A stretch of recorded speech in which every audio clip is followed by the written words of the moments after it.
Good morning. I'm Judge Tammy Long Hayward. This is the State Court of Clayton County. This is the 11 a.m. civil calendar for May 7th, 2025. We're going to call the calendar and then we'll proceed. Okay. First case on the calendar is Martise Duran Ferguson versus Richard L. Jones, Matthew Jones, and State Farm Mutual Automobile Insurance Company, Verizon Wireless, and T-Mobile. John Welsh here for the defendant, the defendants, Your Honor, Richard and Matthew Jones. Okay. Chris here for the defendant, Matthew Jones. Okay.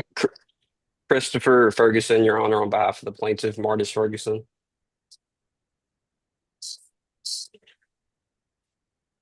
You said Christopher Ferguson for Martis Ferguson? Yes, Your Honor, the plaintiff, Martis Ferguson.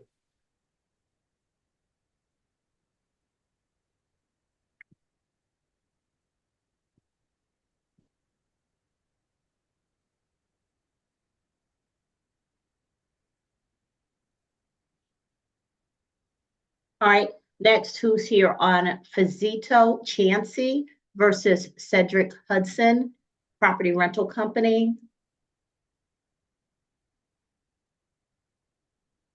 Fazito Chance, okay, we're gonna reset, that case has been reset. Next is Cedarius Whidbey versus Derek L. Marshall. That case has also been rescheduled. Lashana Watts versus Jamie Dees. Good morning, Your Honor. Ashley Cheney here on behalf of the defendant, Mr. Jamie Dees. Okay. Lashana Watts.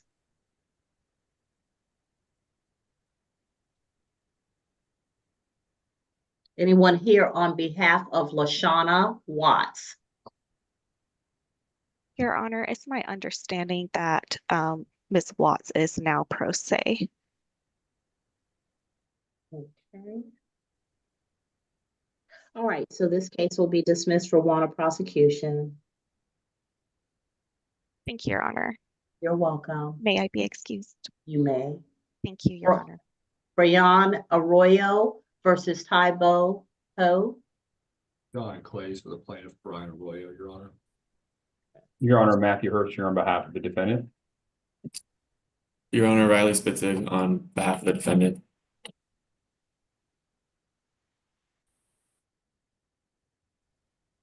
Next is Midland Credit Management versus Diana Jenkins versus Mission Financial Services.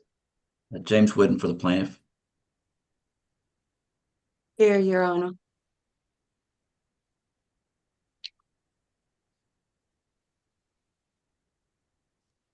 All right. Diana Jenkins. Here, Your Honor. All right. And so, Ms. Jenkins, you're under Mission Financial? Yes, ma'am. I'm at work using their Zoom. Okay.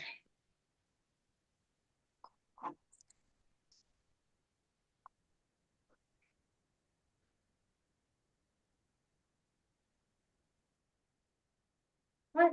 Next is Calvary SPV versus Denise Bruner versus the credit union. Anyone here on behalf of Calvary? Denise Bruner, the credit union. All right, that garnishment will be dismissed.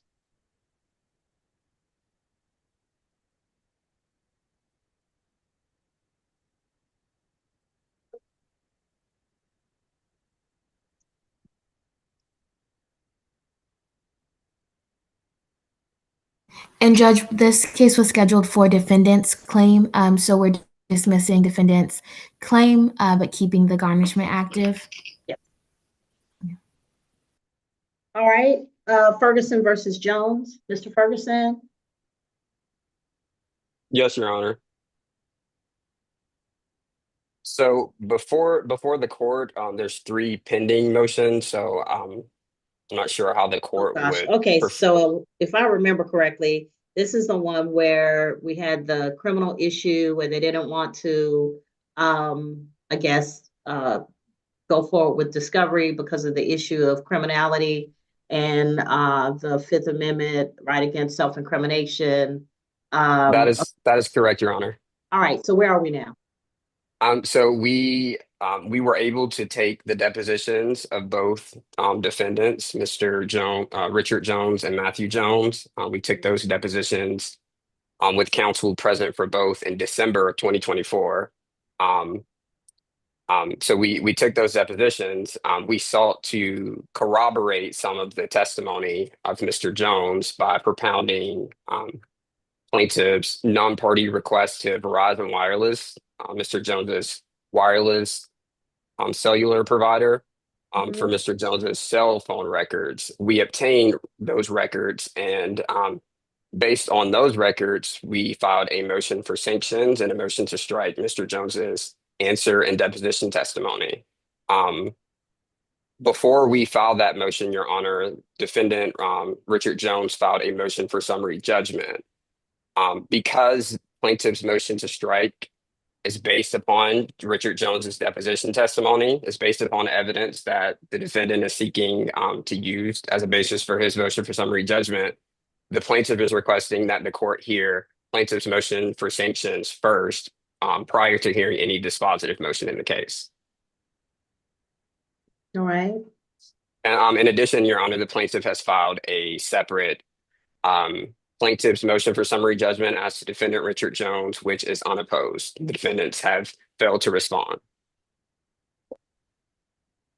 Okay, let me understand. So you have motions for sanction, motion to strike against Matthew Jones or Richard Jones? Richard Jones. And you also filed a motion for summary judgment against Matthew Jones or Richard Jones? Richard Jones.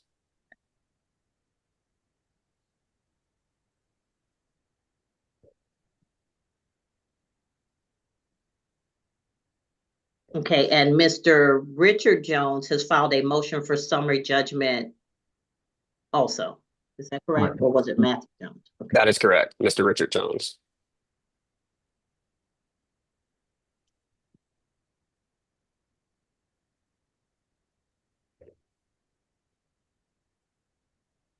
And we're going to hear all of that today. Yes, Your Honor. All right, hold on a second.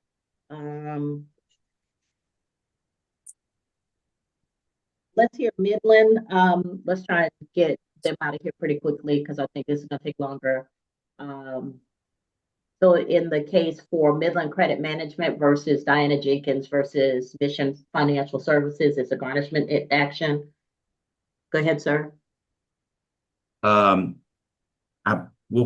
I know that we have a claim filed by Miss Jenkins. I don't know if she's talking about, she said she never, it's her claim, but I'll say it says she never received notice to attend court. I would have been in court if I would have known. I never signed for any notice from the court system. So we show that in the garnishment action, we show that we sent, we have certificate of service showing we sent her proof of service, or sent her summons and complaint for the summons and affidavit for the garnishment to the address that's also on her answer. But if okay, she let me ask a couple of questions, Mr. Yeah. Wooden. Was the garnishment from Clayton County? The garnishment is a Clayton County garnishment, yes. Okay. When was the judgment done? The original judgment? Right. It's a 2024 default judgment out of DeKalb County Magistrate Court. Okay. So, Ms. Jenkins? Yes, ma'am. What are you challenging? That you didn't get notice for a hearing or that you didn't get notice for the DeKalb County judgment? I didn't get notice for either, but that was, I got the garnishment at my job in March or the end of February of this year, ma'am. So I had hurried up and tried to challenge it, but the garnishment started coming out of my checks March 15, 2025, and my last one is May 15, 2025. Okay, let me explain something. So the garnishment is the action to collect the money. The judgment is the action where the court grants them the ability to get the money. If you're claiming that you never got notice of the actual judgment, the original claim against you for the money that was owed, that would have taken place in DeKalb County. You would have to file a challenge to the judgment in DeKalb County for failure of your having been served with the action. Okay. Is it, oh, I try to call into your courthouse to say that they already started garnishment, so my last payment is May 15th, 2025, but I didn't want to not show up for court today. If the debt will be paid in full on the 15th, because they're already coming out of my checks. Let me ask you this. Is it your intention to challenge the garnishment and the judgment, or to pay it in full and be done with it? Pay it in full. The last payment is on the 15th, ma'am. Okay. Mr. Whitten? Yes. Question. All right. What's the position of the plaintiff? Well, we believe that from what she's telling us, that they're withholding her employer's withholding the money. So once that money is it has to be paid into the register of the court, then we disperse it to our office, which is going to take a little while, a few weeks, at least a month probably, and then it has to clear. I mean, once we get the money from the court, it's good, but they have to make all their payments into the court. So we ask that her claim be denied and that the garnishment stay in place and just pay out. Okay. All right. So it sounds like y'all are on the same page. Do you understand that, Ms.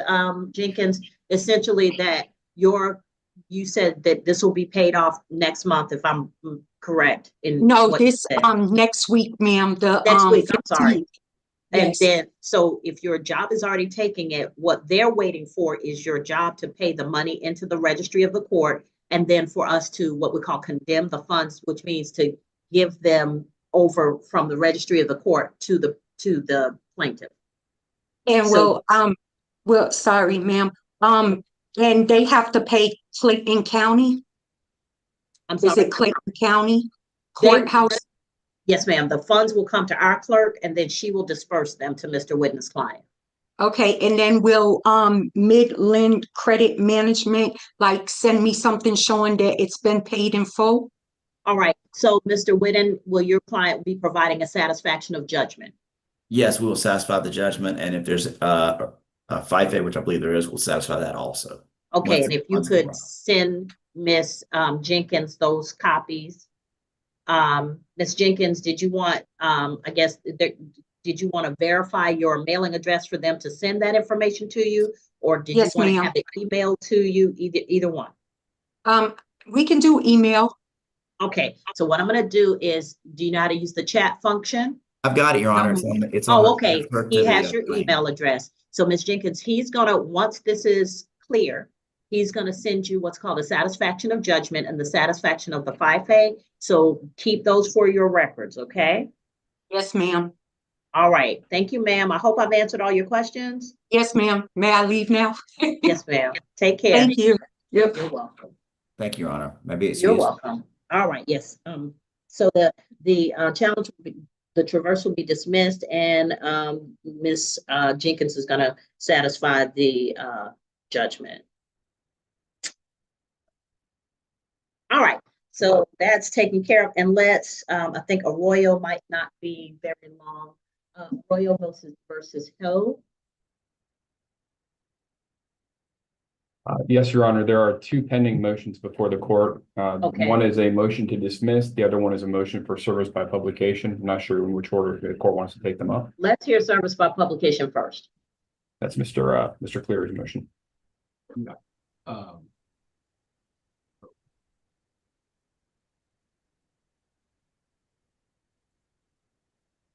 right, I'm ready. Sorry, John, that's your motion. Okay, Your Honor. May I proceed? Yes.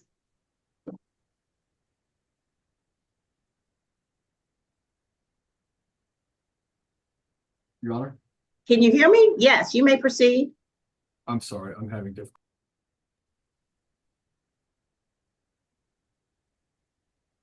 Did you want to, maybe there's another channel, Wi-Fi channel that you all have? I'm just going to disconnect and reconnect my audio device here. You want to take the next one, Judge? We'll be ready whenever he gets back on. Okay, the next one is gonna be a little bit longer, so Oh. we'll go ahead and get started with Ferguson. Your Honor, I'm back. I'm sorry if I might have missed anything. Okay, I was trying to do the quick stuff first because I want to give attention to this matter that has 4 pending motions. I think Sure. we're All right, ready so- to go. John, if you're ready, she indicated she'd like to hear the motion for short publication first. Great, okay. All right, Your Honor, may I proceed? You may. All right, good morning, Your Honor. My name is John Clays. I'm with the law offices of Calvin Smith, and I represent the plaintiff, Brian Arroyo, in this matter. And the plaintiff's contentions, Your Honor, for the motion for summary judgment, or I'm sorry, for the motion for service by publication are actually pretty simple. We believe that after all the attempts that plaintiff's side has made to locate and personally serve the defendant once and for all, we believe we have shown the requisite diligence and the need for the motion for service by publication. January of 2024, plaintiff attempted to have the defendant served at his known address, which we're going to hear a lot, at 1521 Valley Green Court, Conley, Georgia 30288. April of 24, plaintiff had a utility search conducted attempting to locate the defendant. April of 24, plaintiff again had a comprehensive address report conducted and attempt to locate the defendant. July of 24, plaintiff's counsel attempted to have counsel for defendant accept the service for the defendant, but defendant's counsel refused that request. Plaintiff then had service effected on the defendant's dwelling, usual place of abode, on a resident of suitable age, August 13th, 2024, at that 1521 Valley Green Court. Later, October of 24, plaintiff's counsel sent stamped copies of the lawsuit and summons, return receipt requested to that 1521 Valley Green Court, out of precaution, which were returned to us. And then in December of 24, plaintiff filed this motion moving the court for service by publication. After what the defendant alleges were the running of the statute of limitations, plaintiffs continued trying to find the defendant. Plaintiff's counsel had skip trace searches conducted in an attempt to locate the defendant. January of 25, we again had an attempt to have counsel for defendant accept the service, which was again refused. We've got affidavits of diligence for that January 25 attempt to locate, and plaintiff's counsel has continued to run accurate searches on the defendant throughout this entire process, Judge. I ran an advanced search this morning, as I have done for every 30 to 45 days or so since we began trying to locate the defendant. OCGA 91141 allows for the service of publication in various situations, including those in which the diligence search has been made, but the defendant's location has proven to be unobtainable. The defendant cannot, after due diligence, be located within the state. The defendant resides outside the country, or the defendant is actively concealing himself and or frustrating efforts to avoid the service of summons. You see Abagana v. Abagana, 251 GA 340 from 1983. For service by publication, Georgia law requires a showing by the moving party that reasonable diligence has been exercised in attempts to ascertain the whereabouts of the individual for whom service is sought. And we cite Melton v. Johnson, 242 GA 400, 1978. That states that each case has its own practicalities and peculiarities, and there's no general rule governing the issue of whether reasonable diligence has been exercised. It's for the court to determine on a case-by-case basis whether the moving party has in fact conducted reasonably diligent searches for defendant's whereabouts. So the plaintiff, we have on the record plaintiffs' numerous attempts to personally and definitively serve and locate the defendant. Plaintiffs exercise due diligence in attempting to locate the defendant, having engaged numerous process servers, numerous private investigators, numerous search engines. But we seek after this showing of a diligence and showing of need to serve by publication, and we move for the court to grant that motion. All right, has the statute of limitations already run? Yes, Your Honor, it has. Okay, how long ago? I'm sorry, Your Honor. How long ago? I believe, and Mr. Hurst can correct me if I'm right. I believe the defendant alleges that it ran in January of 2025. Just to clarify, I believe it was December 12th of 24. John, unless I'm missing something. I have December 16th, 24th, the date of the accident, when the disposition of the final criminal citation that the defendant received for following too closely, I believe was in January of 23. Okay. Yeah, 6 of one, half dozen the other, but yeah, it's very like if there was a citation, then I would agree with John. All right. Okay. So let me hear from you regarding the motion for publication, service by publication. Thank you, Judge. There is a more recent case I'd bring the court's attention to that's a little more on point regarding the level of diligence and what is required by the movement in order to succeed in a motion for service by publication. That case being Reynolds v. Reynolds, 296 Georgia 461. It's a 2015 case. And it holds that it is the duty of the courts to determine whether a movement for publication exercise due diligence in pursuing every reasonable available channel of information to ascertain a party's whereabouts.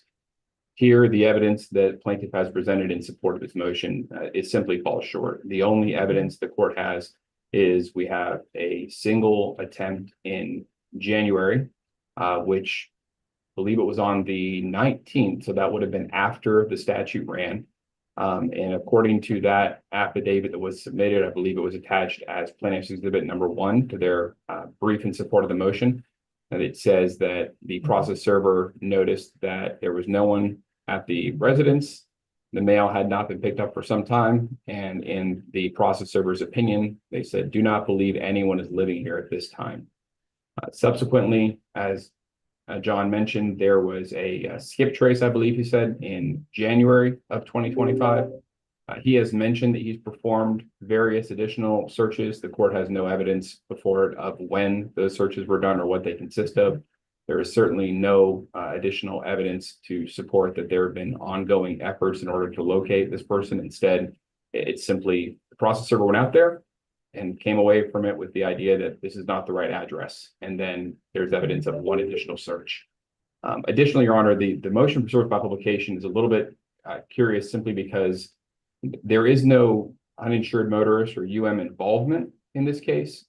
There has been no claim of evasiveness or trying to hide from service. So even if service by publication were granted, it would not trigger personal jurisdiction as you'd see under Reagan v. Mallow.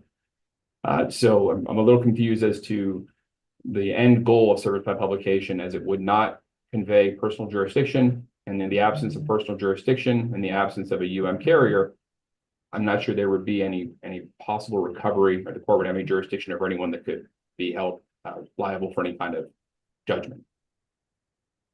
I was wondering about that, Mr. Clays. First of all, let's start with the efforts made prior to the running of the statute of limitations. And 2, let's address, because I don't convey personal jurisdiction except in very limited circumstances through service by publication. So tell me what's going on. Yes, Your Honor. I'm sorry, you broke up there a bit. Could you repeat what you wanted to hear first? Sure. What I wanted to hear was about the efforts made prior to the running of the statute of limitations. Sure. And also the fact that generally service by publication does not convey personal jurisdiction.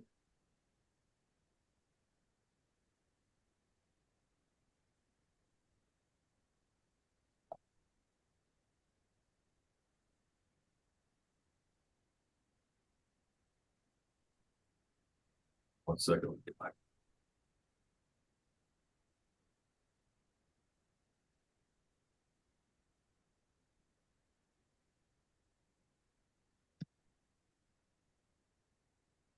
Okay, so we have the as far as the attempts before the running of the statute of limitations, we have the affidavit of Caleb Bridges, which should show the successful attempts to provide service by substitute service of somebody of suitable age at that previous abode. We also conducted utility searches previous to the running of statute of limitations. We had Third Eye Investigations run reports on the location of the service, as well as continued accurate searches, which I explained earlier had been continuing since the beginning of the filing of the lawsuit in an attempt to locate the defendant. Okay, was there ever so when the case was filed, was there ever an attempt to serve by sheriff's service or marshal service? No, Your Honor, there was no attempt to serve through the sheriff's service. We have found through our experiences that these private companies are much more diligent, much more comprehensive when attempting to locate the defendants. And if you, oftentimes, if you get the sheriff's service to attempt service, you don't hear much back. And when you do hear something back, you won't have anything nearly as comprehensive as these private process servers. Okay, per the affidavit, what was the first attempt at service where they weren't able to serve anybody notoriously at the home? Could you repeat that, Your Honor? What was the first attempt at service? Okay, I have an attempted service from 1/19/24. Okay, and then you said there also was not anyone there who could have been served notoriously.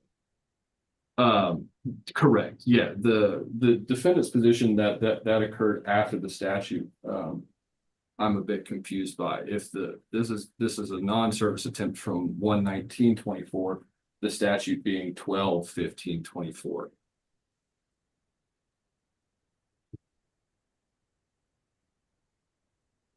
Okay. All right. Mr. Hurst?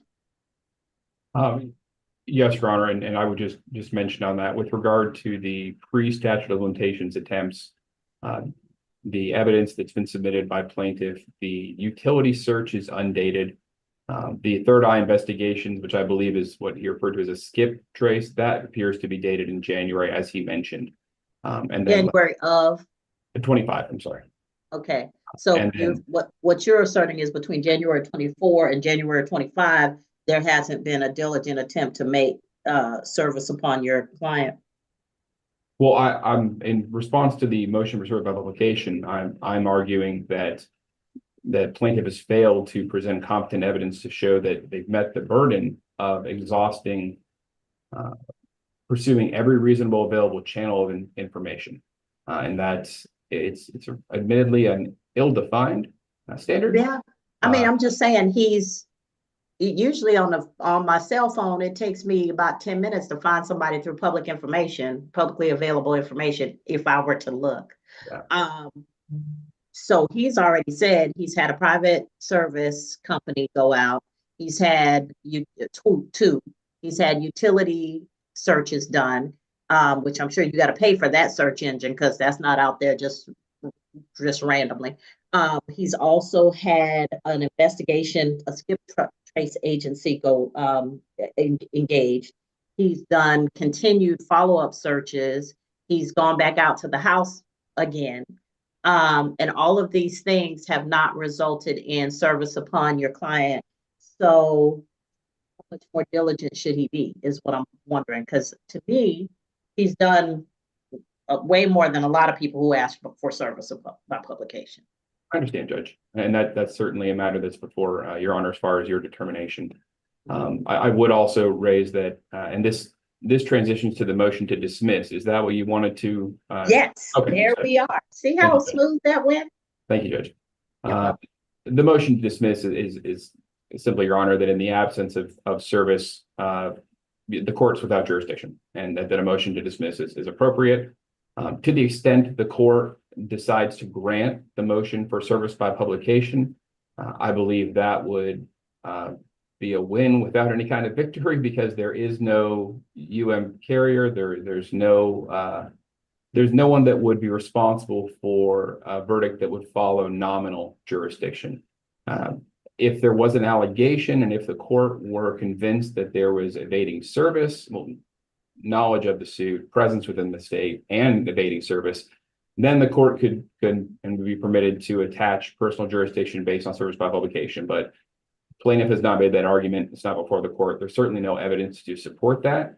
So whether the court finds that the plaintiff's motion for publication should be granted, but then there's no potential recovery, or whether the court holds that the lack of service at this point would result in the motion to dismiss being granted, we get to the same result. All right. Mr. Clays, Mr. Hurst is wondering why you would want to pursue a pirate victory. Your Honor, yeah, well, we believe that that service has properly been effected, which would render their being a party to recover against Mr. Ho. Okay.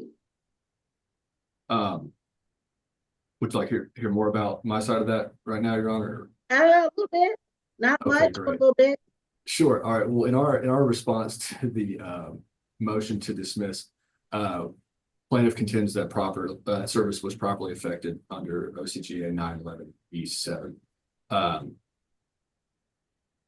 Like we talked about briefly earlier, should be deemed service perfected as of August 13th of 2024 when plaintiff has service effected on the defendant's dwelling or usual place of abode, that 1521 Valley Green Court, where we have the affidavit of service that the stamped copies of the lawsuit and summons were left at that usual place of abode with a person residing there of suitable age. And John, I don't want to misspeak, but I didn't, you've referenced a response to the motion to dismiss. Are you sure that oh, you know what? It was filed on the 24th. Okay, I just found it. Thank you.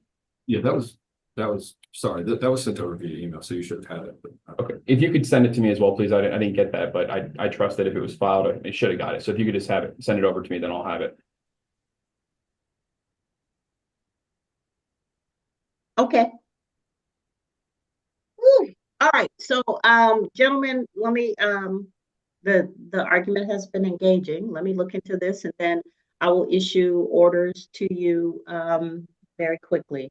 I think I know where I want to go with this, but let me look up a couple of things and make my final decision. okay. All right. Thank you. I'm sorry, Your Honor. Matthew, if I could just say really quickly, it Yes. was sent an email to you on the 24th, which you responded to. Okay, well then I should definitely have it. I apologize. No, you're fine. Okay. Thank you, Your Honor. All right. Thank you. To be excused, Your Honor. Yes, you may. Thank you very much. May Have a good plaintiff's one. counsel be excused as well, Your Honor. Yes. Thank you, Your Honor. All right. And Ferguson versus Jones. Moment. Yes, Your Honor. Would you like for the plaintiff to proceed? I would. Okay, Your Honor, the plaintiff has prepared a PowerPoint, which we believe will assist the court in understanding plaintiff's arguments. Is there a way that plaintiff's counsel can share their screen to share with the court the PowerPoint? You may. You just share screen. It's not restricted. Okay.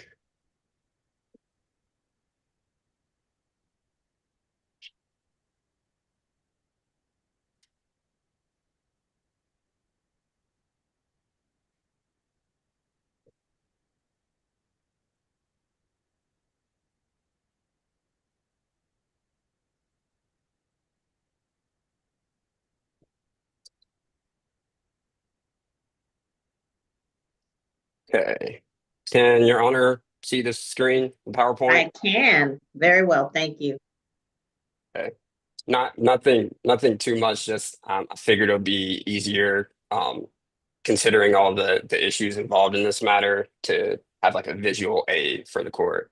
It's appreciated. And I'm happy to share this presentation with all counsel after today's hearing. Nothing referenced in these slides are should be anything that plaintiffs or defendants counsel would be seeing for the first time. They're all exhibits in plaintiffs' respective motions. No problem. Okay, with that being said, Your Honor, plaintiff would start with plaintiff's motion for sanctions and motion to strike the answer and deposition testimony of defendant Richard Jones pursuant to OCGA section 9-1137, subsection D. So before we get into the arguments regarding that motion, Your Honor, I just wanted to give a brief recap of this particular case. This is a personal injury case. It involves a hit and run crash that occurred on October 27, 2023 at approximately 9:34 p.m. The crash occurred in Henry County on when the plaintiff was driving south on Highway 1941. The plaintiff was stopped at a red light going south, and their vehicle was struck from the rear by a silver Nissan Altima that we learned to be owned by the defendant, Richard Jones. The at-fault driver immediately fled the scene of the crash after they struck plaintiff's vehicle into the intersection and fled the scene. The plaintiff witnesses who had observed the crash were able to immediately contact 911. They were immediately able to identify a silver Nissan Altima as the at-fault vehicle in the crash. Plaintiff was subsequently ambulanced to Piedmont Henry Hospital and treated for his injuries, and he did sustain injuries, and he was later treated for those injuries. Plaintiff's car was totaled, completely totaled. On that same night, Your Honor, just 30 minutes after the hit and run crash, the police, Henry County Police, conducted a traffic stop of a silver Nissan Altima with major front end damage, matching witnesses' descriptions. It was on the same road that police stopped this car. They noticed a car that appeared to have radiator fluid leaking out of it. Based on what the police had just seen about the crash on the same road, they made a stop, right? So when the police stopped the vehicle, the driver was identified as none other than defendant Richard Jones. When police questioned Mr. Jones while he was in the car, Mr. Jones denied being involved in any hit and run crash. He said that he didn't know anything about a hit and run crash. He was at home in bed asleep, in a dead sleep, and you'll hear that again. He was at home in a dead sleep when he received a phone call from his son, defendant Matthew Jones, to come pick up his vehicle from Clover Ranch Trailer Park in, I believe, Hampton, Georgia. So he says that he received this phone call, and him and his wife immediately jumped up out of bed, got dressed. They were in a dead sleep. Immediately jumped up out of bed, got dressed, got into their cars, drove down to Clover Ranch Trailer Park, saw the car that Matthew allegedly had placed there for them to pick up, got back in the car, and I guess headed home, and Mr. Jones was stopped. That's what Mr. Jones's theory is. But based on all the evidence in this case, Your Honor, the deposition testimony, the affidavits from police, we actually believe the exact opposite of that. We believe that all the evidence points to plaintiff's primary theory that defendant Richard Jones was driving defendant Richard Jones's car during the hit and run, and he's responsible for plaintiff's injuries. So like I said, Your Honor, the police stopped Mr. Jones 30 minutes after the crash. Mr. Jones denied involvement, and police, they didn't ask Mr. Jones to get out of the vehicle. They didn't check to see if Mr. Jones was drinking, under the influence of any drugs or alcohol. They essentially believed his story. They also spoke to his wife on the phone, and you'll hear about that. And I guess they believed that his story was close enough that they couldn't make a decision, so they decided to just let him go. No citations issued or anything. So fast forward to the end of December, Your Honor, plaintiff's counsel had to fight to take the depositions of defendant Richard Jones and defendant Matthew Jones. As you will recall, both the defendants filed motions to stay discovery and motions for protective orders regarding a ongoing criminal investigation that, Your Honor, the court found there was never an ongoing criminal investigation.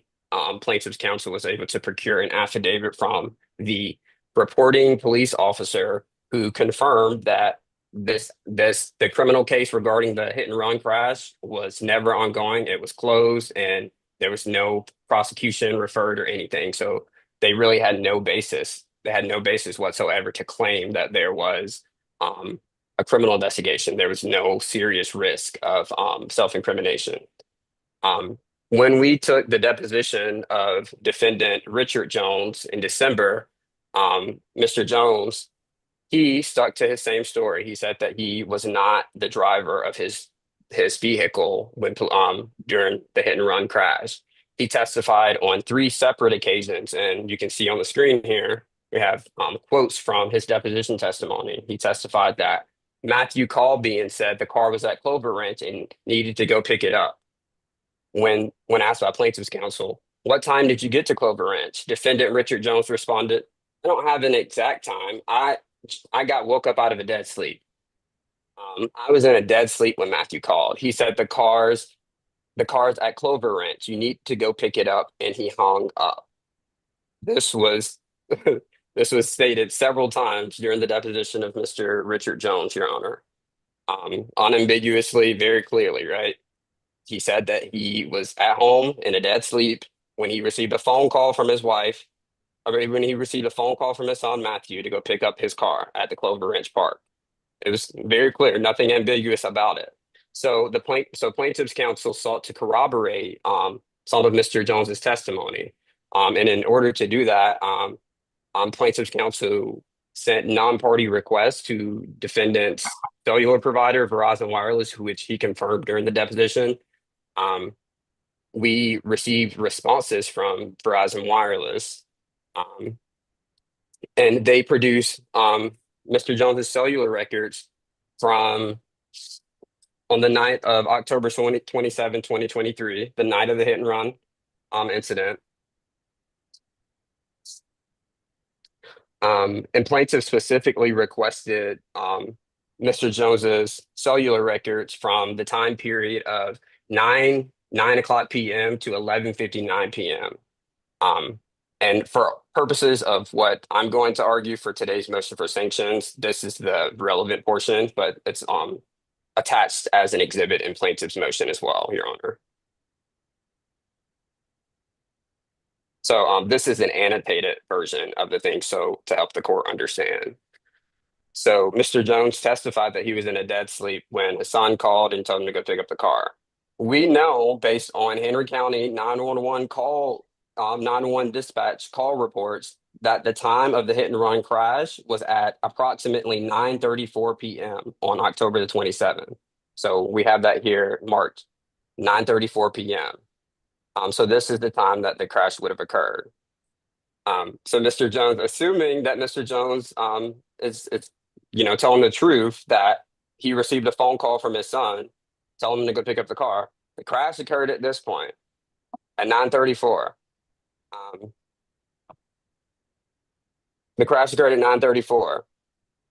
Assuming that the first phone call that Mr. Jones received from his son, and we've confirmed that the phone number listed here, the 706 number, and then 5671, that is defendant Matthew Jones's cellular number. He confirmed it during his deposition testimony as well.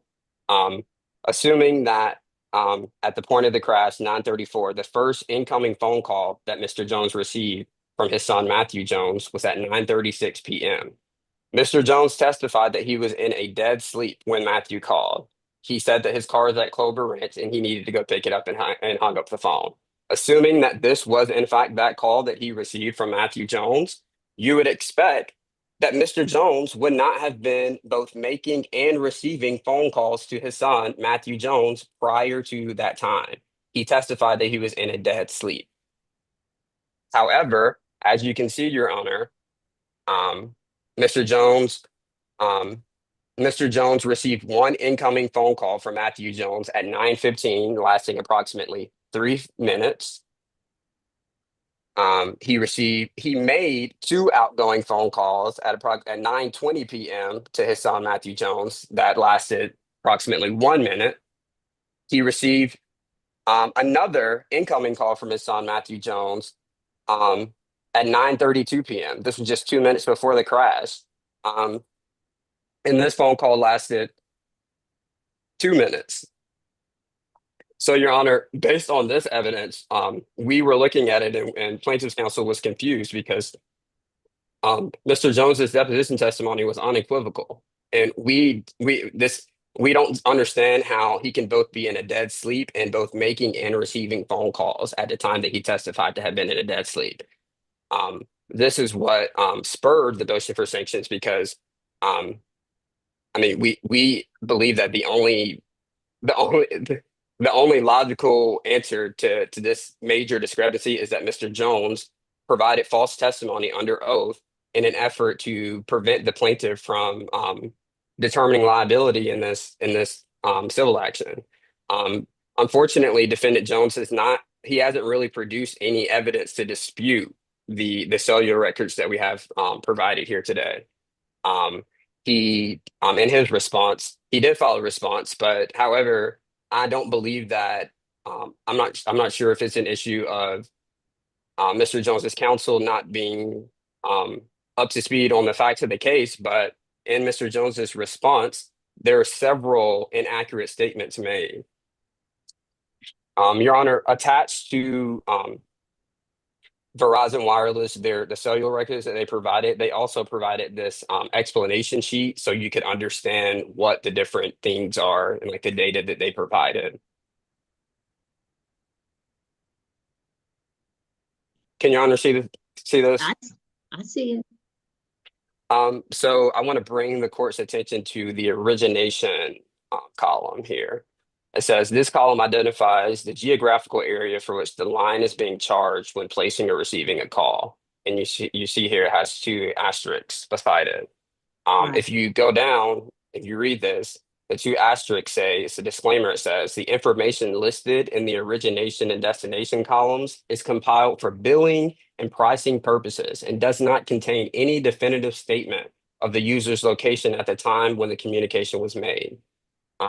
In Defendant Jones's response to this motion, he said he states that based on the phone records prove that this information right here that you see where it says Jonesboro, Riverdale, Hampton, he's saying that this is cell tower data based on where the location of the phone was located. That is a misrepresentation, Your Honor. As you can clearly see, this is not cell tower data. This is a geographic area done for billing purposes. This does not contain any statement of the user's location at the time. So them even saying that, I don't know if it just wasn't a thorough review, but it's a misrepresentation that they've made. In addition, Your Honor, in defendant's motion, they say that based on these records, there's no way of telling if these phone calls were answered or went to voicemail. Well, Your Honor, if you look at this explanation, it clearly states only billable connected calls are reflected. These records do not include calls to 911, 611, unanswered incoming calls, or any calls deemed not billable. So all these calls that are denoted here that we're saying that were made and received before when Mr. Jones testified to have been in a dead sleep, all these calls were in fact made and answered and received. These are not calls that went straight to voicemail. These aren't calls that were unanswered. So any indication or contention by the defendant that these calls were not answered is false.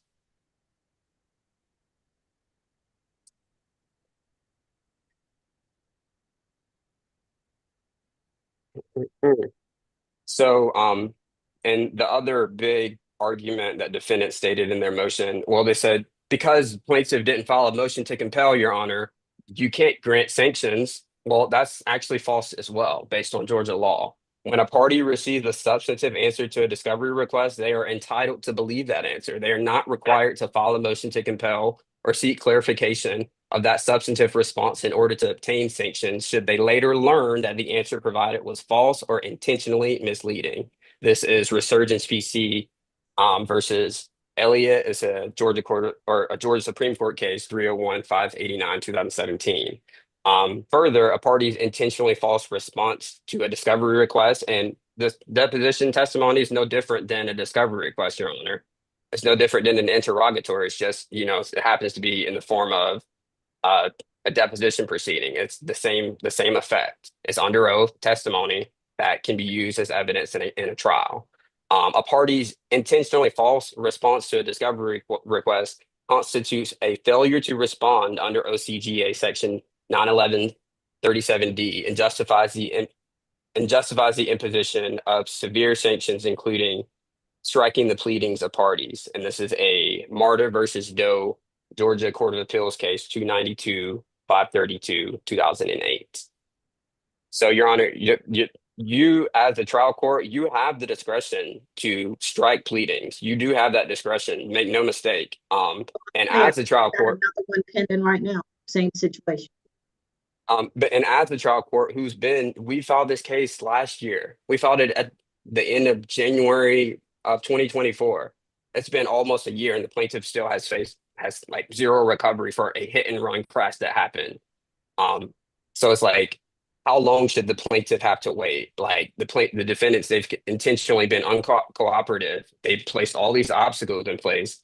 It's like, should the plaintiff have to take a case like this and expend thousands of more resources to take a case to trial where it's clear that the defendant is obviously at best, Your Honor, this information is contradictory. But we believe it's false. And because it concerns such a crucial issue, where the defendant was located at the time of the hit and run crash is directly crucial to, whether or not he's liable for negligence for the claims that plaintiffs has alleged. So him lying about something as significant as what he was doing and where he was at the time of the crash is very significant. So the plaintiff definitely believes that this situation is worth striking Mr. Jones's answer and or deposition testimony. Mr. Jones should not have the benefit of relying on deposition testimony that's demonstrably false. And he shouldn't be able to use this testimony in any motion for summary judgment that, we'll get to that. Obviously, we oppose. So with that being said, Your Honor, the plaintiff requests that the court grant its motion for sanctions and strike Mr. Jones's answer and deposition testimony based on this evidence. And that's all that I have regarding this motion. Okay, did defense want to respond on behalf of Mr. Richard Jones regarding the request for sanctions?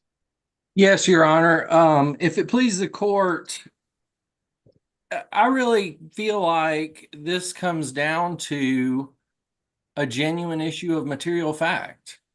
Mr. Walsh, let me read you something. So this is what I want you to address. Perjury in Georgia says that a person to whom a lawful oath, which if this was a deposition, a lawful oath, I'm presuming, would have been administered, or affirmation has been administered, commits the offense of perjury when in a judicial proceeding, a deposition being part of the judicial proceeding that's ongoing in this case, Ferguson versus Jones, he knowingly and willfully makes a false statement material to the issue or point in question. Perjury in Georgia happens to be a felony. So now speak to me with all of I've seen with respect to the contradictory information. That don't talk to me about this being a genuine issue of material fact, because if it appears to me that there was perjury lying under oath, then it never gets to a jury. Sure. Let's talk about why there would even be the inference that somebody was not being candid with the tribunal. Well, I think opposing counsel tipped his hand a little bit when he said, we believe that Richard Jones was driving. And he also said that the evidence is at best contradictory. It's almost as if the plaintiff side is starting from a conclusion and wanting to figure out a way to justify it. In this case, we've got Mr. Richard Jones, who testified that he was awoken from a deep sleep.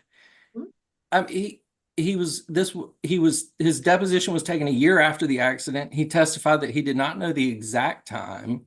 And I would also note that many of those exhibits, including the exhibit with the phone records, don't indicate that these were actually received calls. Plaintiff's counsel went through and said, now this doesn't include dropped calls, and said several things. I can't pull that up, but it didn't include voicemail calls. I mean, I often get voicemail calls that are 3 minutes long. Your Honor, may I? Hold on, Mr. Ferguson. I'll I'm let you sorry. respond. So I'm writing this down. So it didn't include voicemail calls. Go on. And we contend, Your Honor, that Mr. Richard Jones' testimony was in fact truthful. He was awakened. He was told to come meet his son, and No. That's a misstatement. Unless you're gonna provide me some evidence of that, that's not what he said. What he said was repeatedly, he was told the car is at the trailer park. You need to pick it up. Click. Yes, ma'am.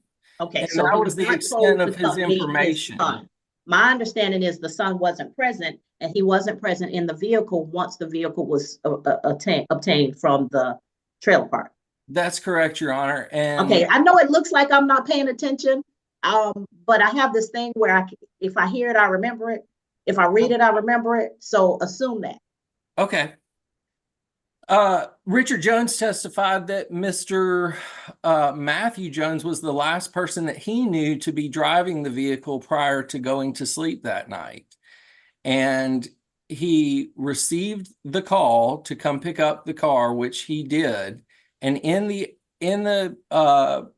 evidence submitted by plaintiff's counsel, even though it says this is for billing purposes only, it's noteworthy that all of those calls to or from the several calls to Mr. Richard Jones show up in Jonesboro, not Hampton, until later when he actually went to go retrieve the vehicle as asked.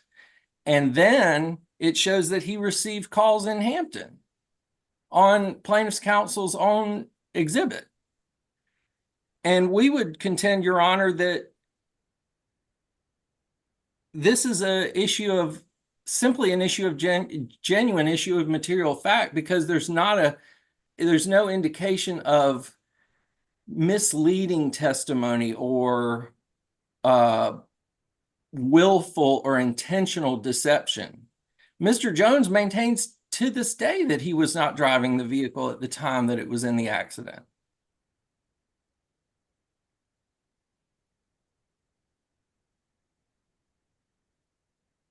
Okay.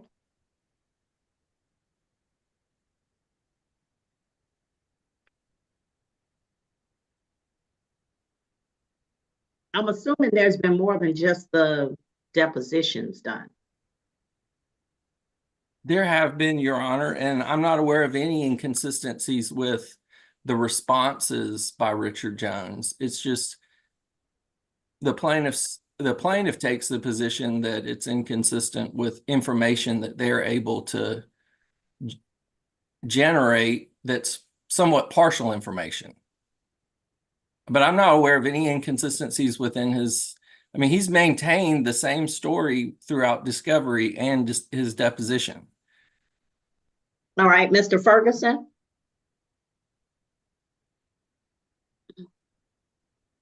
Yes, Your Honor. I would like to respond to the point that was made by Mr. Jones's counsel. A little broader than that.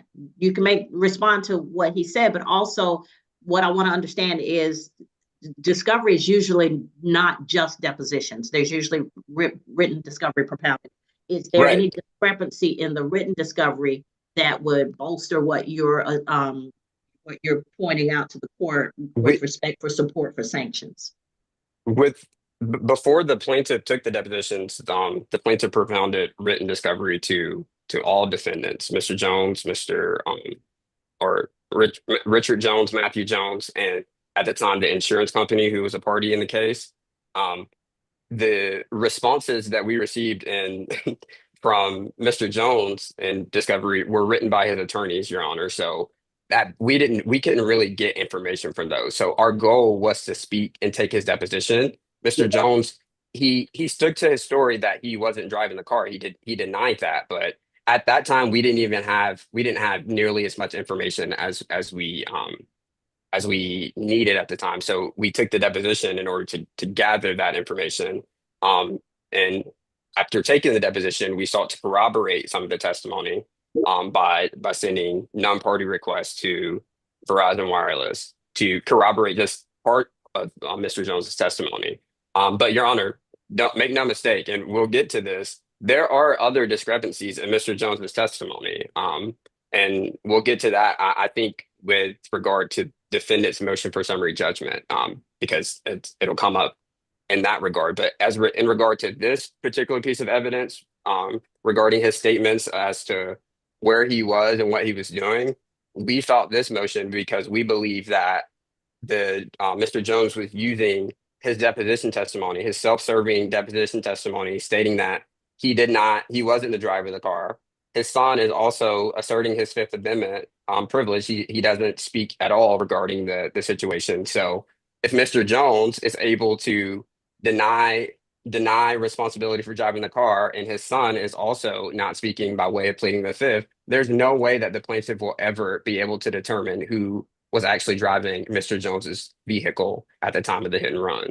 And based on this evidence, we believe that it was significant and material enough to the issue of where Mr. Jones was at the time of the hit and run that it warranted an independent motion for sanctions. Okay. All right. But yes, but that goes to that point. But in terms of the specific points raised by Attorney Welsh regarding the Verizon cellular records, Your Honor, this document, I mean, it pretty much explains it. It says these records do not include calls to 911, unanswered incoming calls, or any calls deemed not billable. There's also there's also another indication that says that if this was a voicemail, the call would have, okay, here it is. I'll read this. On outbound calls, this column will show the home area of the telephone number being called. Voicemail deposit indicates an outbound call where the target phone number has reached the voicemail of the phone number reflected in the number column. Incoming call indicates an incoming call from the phone number shown in the number column. So voicemails, Your Honor, if these were voicemails, they would have been notated as voicemails. These were all incoming calls that were made and received before the hit and run crash, a time that Mr. Jones said that he was in a dead sleep. So, I mean, none of this, the defendant has provided no response to how Mr. Jones was able to both make and receive phone calls at a time that he was in a dead sleep. He's provided no response. And Your Honor, I would simply respond to that by emphasizing the testimony of Mr. Jones, emphasizing that he was in a dead sleep, and simply misremembering the exact time of a call a year later, or the fact that there were a couple of other calls made to him, perhaps while he was in a dead sleep, does not rise to the level of intentional or willful deception at all. I mean, Mr. Jones maintains that he was at home and awoke him from a dead sleep and told to pick up the car, which he did, at which time he received a call in Hampton.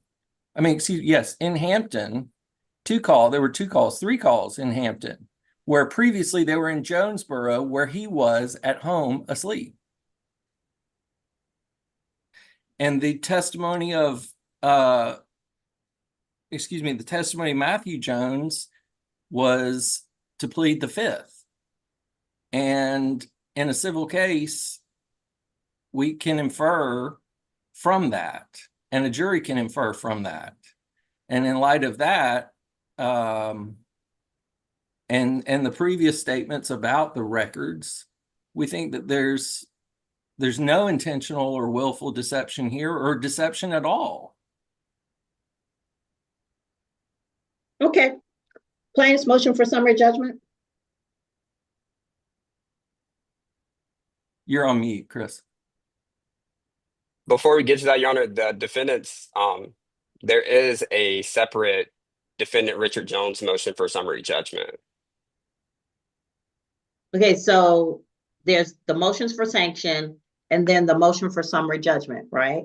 Yeah, well, defendant Richard Jones's counsel did not request oral arguments on the motion, but so I'm not sure if they're requesting oral arguments today, but there is a pending motion for Okay, summary so judgment. since we were hearing from you, I was going to go with you, but so you want me to hear the motion for summary judgment from them first? Because I thought you had one, you originated a motion for summary judgment also. I did too. I did, Your Honor, but they filed their motion before I did. Okay, that's fine. Defendant's motion for summary judgment, defendant Richard Jones. Yes, ma'am. It's basically the same argument that we make in response to the opposition to the motion for sanctions and motion to strike. And that is that Mr. Jones maintains and has maintained that he was not driving the vehicle at the time of the accident. There's no evidence to place him in the vehicle at the time of the accident.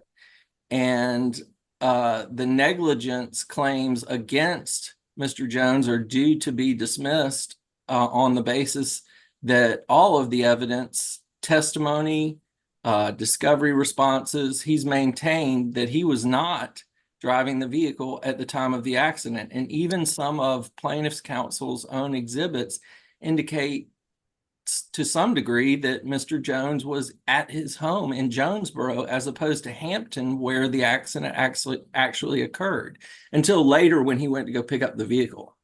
Okay, let me ask this. What's the difference if it was Richard Jones or Matthew Jones? As long as we know one of the Joneses was driving.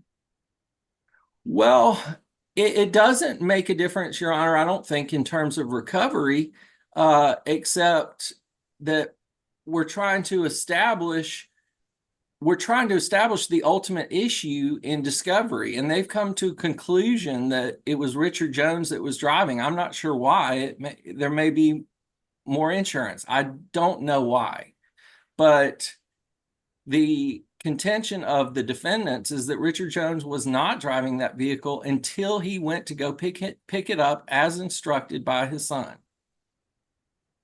and as indicated in the geographical evidence of the exhibit listed by the plaintiff's counsel. And so as a result, and we're simply asking for the negligence counts against Richard Jones be dismissed on the basis that all the evidence in the case thus far indicates, including his sworn testimony, that he was in a deep sleep and received a call to get his son's car, or to Who get drove and Mr. Richard Jones to get the car? his wife. Okay.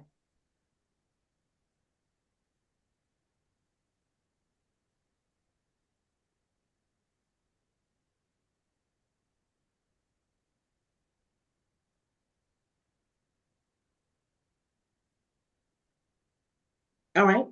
Anything else on the motion for summary judgment from the defense? Not at this time, Your Honor. Okay. All right. And the motion for summary judgment from the plaintiff. Mr. Perkins. Yes, Your Honor. Yes, Your Honor. And in doing that, I would like to independently address defendant's motion for summary judgment as well, but it'll bleed into plaintiff's motion, so we'll just keep it going. Okay. Go ahead. Okay. Can Your Honor see the screen? I can. Okay, so Your Honor, the plaintiff, based on the motion for sanctions, I think it's clear that the plaintiff obviously objects to defendant Richard Jones's motion for summary judgment. We stand by the position that based on the substantial evidence produced during discovery, the evidence points more strongly to the conclusion that Richard Jones was driving Richard Jones's vehicle at the time of the hit and run crash. There's been no evidence provided whatsoever that Richard Jones received a phone call from his son, Matthew Jones, instructing him to go pick up a vehicle. There's been no evidence that Matthew Jones was driving the vehicle. There's no evidence of that. It's not based on the evidence that has been produced in discovery. All of the evidence leads to that conclusion. Some of the particular facts or disputed material facts regarding defendant's motion for summary judgment that I would like to bring the court's attention to. Defendant Matthew Jones called defendant Richard Jones on October 27-23, asking Richard to pick up Richard's 2015 Nissan Altima at Clover Ranch Mobile Park. There's been no testimony of this other than Richard Jones, that his self-serving testimony that he received this phone call. There's been no corroboration to support the fact that he received this call from Matthew instructing him to do this. Defendant Richard Jones and his wife were at home in a dead sleep when the hit and run crash occurred. That's what he testified to, Your Honor, but that is very much so in dispute based on the motion for sanctions that we sent based on the phone records. We believe that Mr. Jones was not actually asleep. How is he in a dead sleep and making and receiving phone calls? It does not make sense. Whether defendant Richard Jones has consumed any alcoholic beverages prior to being stopped by Henry County Police, we don't know, because the police, they never did a breathalyzer. They never even instructed Mr. Jones to step out of his vehicle. We don't know if Mr. Jones was intoxicated. And that's the reason why he made false statements to law enforcement about whether or not he was driving the vehicle. We don't know. Defendant Richard Jones, Your Honor, and this is something that was learned during the deposition of Mr. Jones. During the police stop of Mr. Jones, the traffic stop, law enforcement officers, they spoke on the telephone with Rachel Jones, Mr. Jones's wife. Defendant Richard Jones's wife stated to law enforcement during the stop that upon arriving to Clover Ranch Trailer Park, Richard Jones instructed her and defendant Matthew Jones to wait in the truck. Defendant Richard Jones denied having said this during his deposition. So, and when he denied this, he said that his wife, Rachel Jones, her alleged mental health condition caused her to say something that was false to law enforcement. This was stated in the deposition of Mr. Jones. This is okay. Let me ask you this. So, how's that inconsistent with him going to pick up the car and telling his wife and son, y'all get in the truck and leave? I got this. It's not inconsistent, Your Honor, but Your Honor, this is a court of law. This is a deposition proceeding where Mr. Jones is required to tell the truth. This is not he's trying to protect his son or whatever. We have to know what the truth is. You can't just make up facts under oath. If he said this, he said it. If he said it, he said it. We want the truth. But his wife saying this to law enforcement and then him denying it, it just makes us believe that they're being untruthful again. That's the only thing that we can take from this. Why is his wife now saying that when they got to the Clover Ranch Park, he instructed her and Matthew Jones to go wait in the car? He's saying that never happened. So I'm like, either that did happen or she's just making it up. She's protecting him, which is consistent with Matthew Jones pleading the Fifth Amendment as well. And we'll get to that. Okay. And Judge, could I respond to that? Sure. And because I think it gets to the heart of the issue, which is when there is a dispute in the evidence, plaintiff takes the conclusory position of Richard Jones must have been driving because some evidence in the case is disputed, therefore he must have been driving. It's a jump that I don't even honestly understand, much less would it bring it within the purview of a motion for summary judgment or sanctions or striking. May I respond, Your Honor? Hold on. Let him finish. That's it. I just want to, it was quick. All right. Yeah, go ahead, Mr. Ferguson. So to that direct point, Your Honor, that's false. That is a misstatement. The plaintiff is not requesting summary judgment just because there's contradictions in the statements in the testimony. The plaintiff is requesting summary judgment because not only are there contradictions in the testimony, but based on the uncontroverted, undisputed evidence, which will I guess will bleed into it. The plaintiff's position is that Richard Jones was driving Richard Jones's vehicle at the time of the time of the stop. Based on the timing, Your Honor, we still believe that his story of his version of events does not add up. It was a 30-minute time period that Mr. Jones, from the point of the hit and run crash to the point of the stop by Mr. Jones. His version of events simply does not add up. So it's not just a contradiction in statements that we're saying is the reason for the why the plaintiff is asking for summary judgment. It's the contradictions based on the undisputed evidence that leads to the conclusion that Mr. Jones was in fact driving his vehicle. And Judge, we would dispute that there's contradictions, simple manifestations of differences in the conclusions of the evidence would go to a genuine issue of disputed material fact. Not a question of we found this inconsistency, therefore he must be driving. He's testified consistently that he was not driving, that he received a call to go pick up the car. He did so. The evidence in the case is consistent with his story that he went to go pick up the car and was pulled over in Hampton. And I would also just note that I can't get out of my head arguments like we still believe. Well, if that's the case, then perhaps that's a area for them to target at trial. But at this point, there's no proof and no proof of deception. That there's no proof that even what he's testified to is even incorrect. There's some evidence that talks about additional phone calls, but that doesn't lead to the conclusion that he was driving. In fact, it says he received the phone calls in Jonesboro, where his home is.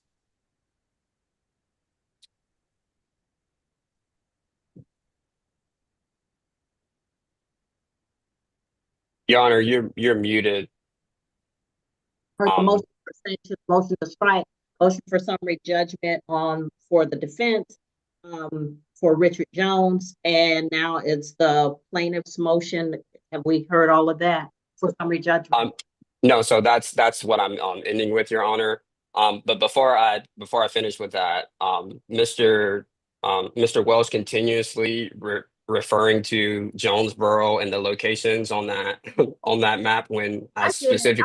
Okay, so I used to be a magistrate court, and I used to do a lot of search warrants with respect to cell phone towers and things like that. So I'm clear of the limits on that kind of information, the limits that are produced to the public versus what's produced to law enforcement and what you have to do to get the more specific information. So I'm clear on that. Thank you, Your Honor.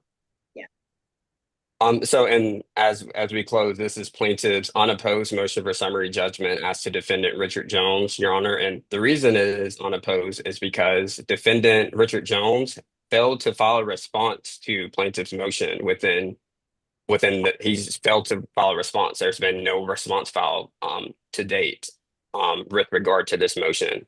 And based on Georgia law, by failing to respond to a motion for summary judgment, a party waives the right to present evidence in opposition to the motion. So plaintiff is, again, requesting that the court consider all the evidence in the record, Your Honor, all the evidence attached to the motion that has been submitted to the court.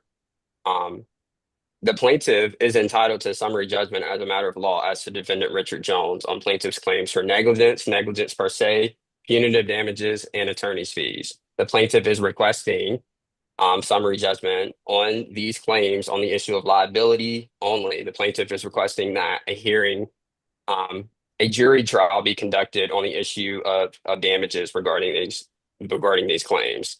But Your Honor, you have been with this case since the very beginning. you have seen the uncooperative nature that the defendants have put up trying to fight the plaintiff from gathering evidence to substantiate. The plaintiff does not know these individuals, Your Honor. The plaintiff was a victim of a serious crime that occurred in the state. The plaintiff was the victim of a hit and run crash that he could have died had his car was pushed into the middle of a busy intersection. So, and the plaintiff was just left there. So he has legitimate medical expenses, hospital bills. His car was totaled, and all of that can be attested to in the plaintiff's affidavit. And the reason that the plaintiff is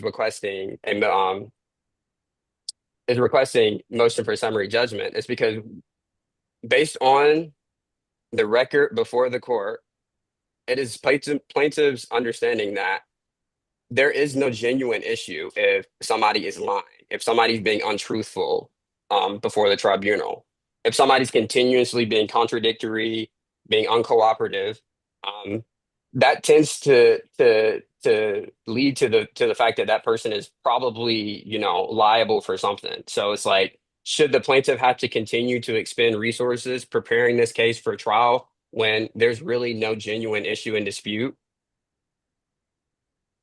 We just don't see it as right, considering the law and the facts presented before the court, and the plaintiff is requesting that the court grant its motion for summary judgment as to defendant Richard Jones. All right, Mr. The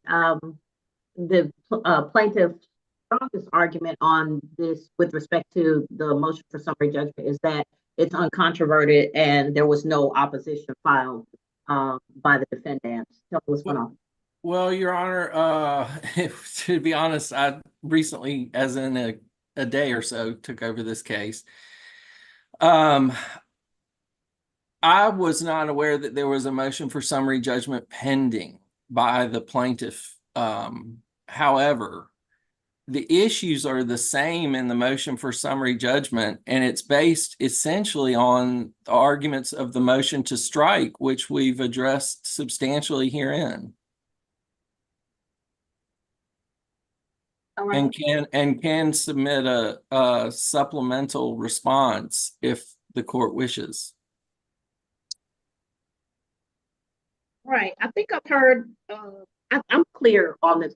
The issue is, I think, and I hate to frame it in this way, but I think most car accident cases are pretty cut and dry. Now, I've had some squirrely ones, but usually there is, I hate to say this, but when big firm partners get in and they're doing a car accident case, it gets a little squirrely because they want to make a med-mal case as opposed to a negligence case. But and I've had a couple of those recently where, they really expand the proceedings well beyond what we're used to seeing. I mean, it is what it is. But for me, I think on behalf of the plaintiffs, viewing it from their perspective, this kind of went off the rails when it's a car accident case. Yeah, there was a hit and run, but that's happened before. That's nothing unusual. And what we get is, well, somebody might be charged with a crime, so we're not going to admit anything. We're not going to participate in discovery. We're going to lawyer up from the standpoint of we're just trying to get a civil case moving forward. So now Mr. Ferguson distrusts pretty much everything y'all do.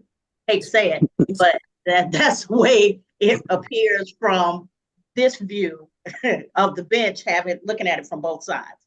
So having heard the arguments for each of the motions, I'm going to, like I said, I've been, like Mr. Ferguson said, I've been with this case since the beginning. I remember the details of the case. So let me look at it again, make my decisions, and I will make a decision as to all of the motions, put before the court. Now, I will say, I do have another one of those where they went straight from participating in discovery straight to a request for sanctions, a motion for sanctions. And that was out there too. So it can happen. This is in my 9 years on the state court bench, I get in the 6-month period of time, I get that twice. Hadn't had it before, but know that it could happen. But straight from, we're not doing motion to compel, we're going straight to sanctions. I understand that it is an extraordinary issue. And so I look at those things very carefully. So I will take my time, look at all of this, but I will get you all out an order that encompasses all of those motions. And so we can figure out how this case moves forward. All right. All right. Yes, Your Thank you, Honor. Would Your Honor want plaintiff's counsel or the parties to prepare proposed orders regarding any of the motions? I know we submitted one for plaintiff's motion to strike, but we can also submit one for plaintiff's motion for summary judgment as well. All right, then. I don't need it. I'm good. Okay. Your Honor, if I've been mute this entire time, none of these motions were directed at me, and my client didn't make any motions. I do think that this case, if Chris and John would be agreeable, I think that there would be some benefit to potentially mediating this case. Just throwing that out there for the court. Anyway, thank you all for your time. Thank you, Your Honor. Maybe we be excused. You're Thank you. muted, Your Honor. Sorry, you may. Thank you. I'll be Ms. Powell, I'll be right back. Thank you, Your Honor.